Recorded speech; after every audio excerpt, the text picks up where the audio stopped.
Now, before we get started with questions, let's meet the candidates. I'll introduce them with brief bios in alphabetical order.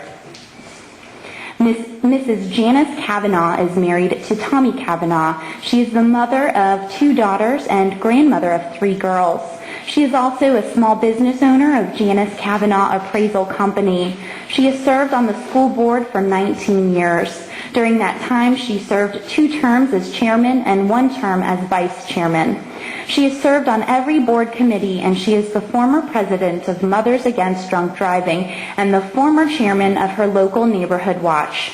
Mrs. Cavanaugh is proud of the fact that SAT scores have risen every year that she has served on the board. She is a loyal advocate for parents and children and is very responsive to all parents and all children.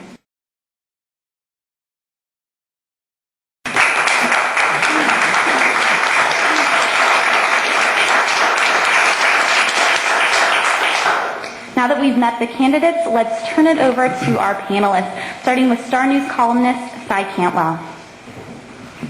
Good evening. We're going to start in alphabetical order and rotate through the candidates so everyone gets a chance to be the first to answer. New Hanover County is being awarded $400 million under the federal program Race to the Top. Under that program, the county is required to create and recruit great teachers. What constitutes a great teacher, and how can the county create and recruit these mentors in the current economy? I'll restate the question after 4 of y'all answer.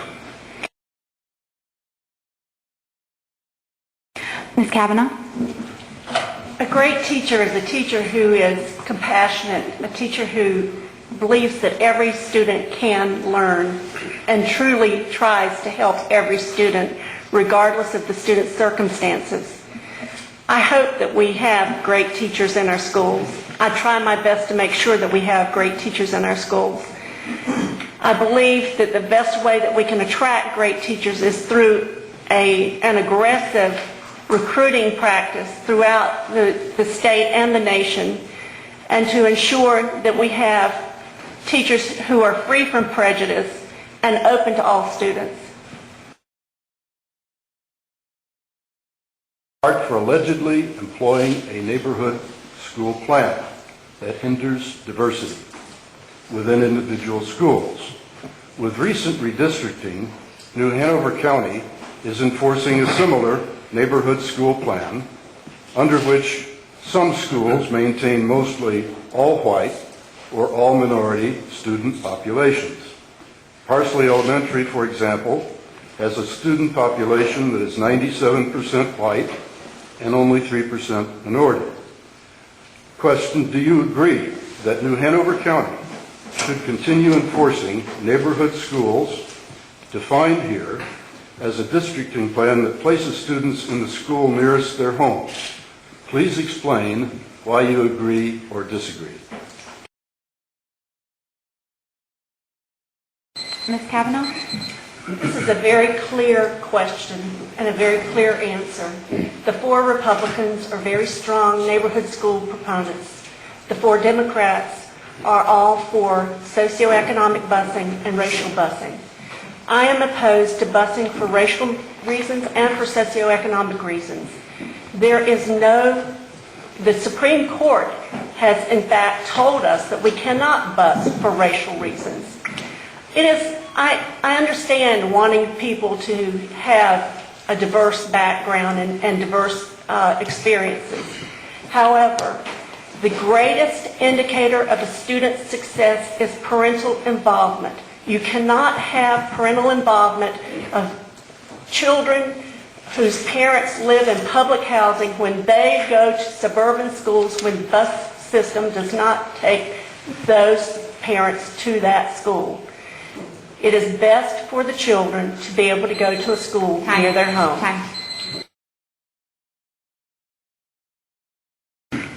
It can be argued that in this community, the school system is a key component to economic development.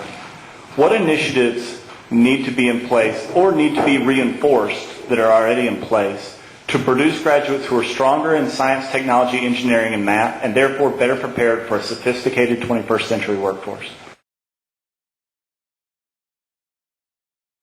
Cavanaugh? I'd like to say shame on those who say we have failing schools. Shame on those who say that we have employees who are not doing the job, because the test scores showed that this year our school system beat Wake County, beat Charlotte-Mecklenburg, beat Guilford. We need to improve our school system by having more Lyceum academies like we have at New Hanover High School, more focus in magnet schools, and more devotion to science and technology. But shame on those who want to say that we have a failing school system when we don't. We need to put credit where credit is due with our staff. She says research shows that early brain development, especially in the first 3 years of life, is shaped by home and community environments. Supportive, nurturing families and caregivers are critical in laying the foundation for a child's education. What do you see as the best way to help prepare the youngest children in New Hanover County for success in school? Ms. Cavanaugh? One of my greatest prides is the fact that I was a part of starting the preschool program in our school system. Our preschool programs are throughout the county and have really helped as far as student success. I would like to see us expand that preschool program so that we have more children who are of need, who have the opportunity to go to preschool, to be prepared for school, to be enabled so that they can be successful in school. And I think that we can do that in the future. Now let's go to our first audience question. Why don't you go ahead and tell us your name and where you're from. My name is Casey McCreary, and I'm from New Hanover County. Thank you, Casey. And what question would you like to pose to the candidates? I would like to thank all the candidates. I would like to remind us what Colin Powell's wife said today when she said the Messiah greeting is, "How are the children?" And I think that's the most important thing. My question is, given the rate of dropout in high school, as much as 62% for African Americans, 34% for Caucasians, what is it that you have done on the board to ameliorate that, or what do you plan to do if you get in? Thank you. Ms. Cavanaugh. We've done things throughout the years, starting from almost 20 years ago when we had the lacrosse team that started out as a dropout prevention tool, and it worked. We've had other different tools that have helped, but we still have a problem with dropouts. This 2 meetings ago, our policy committee, which I'm part of, adopted policies that will allow principals to have the discretion to have leeway in the regulations regarding their students so that it will help prevent dropouts. Also, when we were interviewing for a new superintendent, one of the major things that this board used in trying to determine who we wanted as a superintendent was their track record on student dropouts. And our new superintendent has a really good track record on reversing student dropouts, and we hope that he'll be able to replicate that here. This is being sponsored by the Cape Fear Economic Development Council, so I have a question that involves the economics of running a school system, the fiscal responsibility of the board members and the candidates hoping to be board members.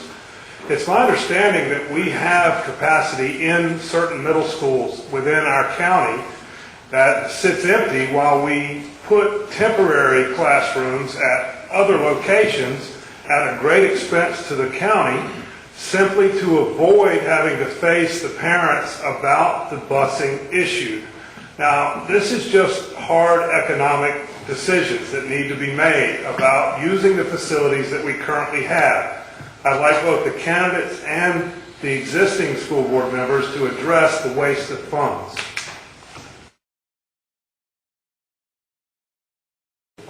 It is not a judicious decision because when we built Anderson, we filled Anderson to capacity.